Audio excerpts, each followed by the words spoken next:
Dapat malapit ka, basta may, ano tayo, mga, ano yun, sa likod. Ang tawag doon? Behind the scene. BTS. BTS. Sa likod talaga ang video mo. Dito tayo sa harap. Anuin mo na ako. Charis.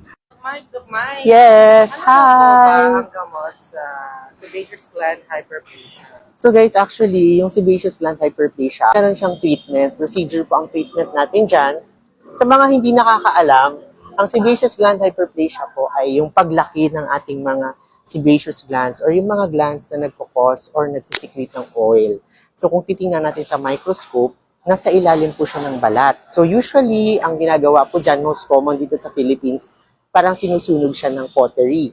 Okay? Pero pag titingnan mo kasi yung cautery, sinusunog niya lang is the balat. Hindi niya talaga naaabot yung sebaceous gland hyperplasia na nasa ilalim ng balat natin. Sa DMD Skin Sciences, ang ginagawa natin is focused microneedling using radio frequency para mamatay po yung sebaceous gland sa ilalim ng skin without burning the upper layer of your skin. Para less po yung mga side effects gaya ng post-inflammatory hyperpigmentation. Ang ginagamit natin na machine for sebaceous gland hyperplasia destruction po ay yung Agnes machine. Usually, nangangailangan ng pasyente ng mga at least 3 sessions. More or less. So, may mga patients, kailangan nila ng more than 3. Pero may iba din naman mga patients, rare patients na kahit once lang nag-i-improve significantly, eh nawawala siya. So, Doc, 100% pa nawawala yung sebaceous gland hyperplasia?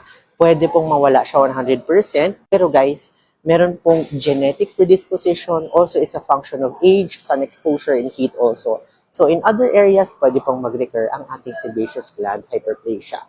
Ang maaaring makatulong in terms of topicals ay ang pag-apply ng ating retinol or yung mga topical retinoids, vitamin A derivatives, kagaya ng ating retinol 1% Defender Cream para po mas maiwasan natin yung pagtubo-tubo ng mga unexpected lesions sa skin natin, kagaya ng sebaceous gland hyperplasia. And pagtakot kayo sa mga procedures, guys, nakakatulong din po ang ating mga retinoids kasi po yung mga retinoids can cause your sebaceous glands to atrophy. Ibig sabihin pwedeng lumiit yung mga sebaceous glands if exposed sila over time sa topical retinoids. And they can also cause your sebaceous glands to hypofunction, meaning hindi sila masyadong magsisecrete ng oil or sebum pag expose sila sa inyong topical retinoids. Kaya gamitin nyo yung mga topical retinoids ninyo regularly, okay?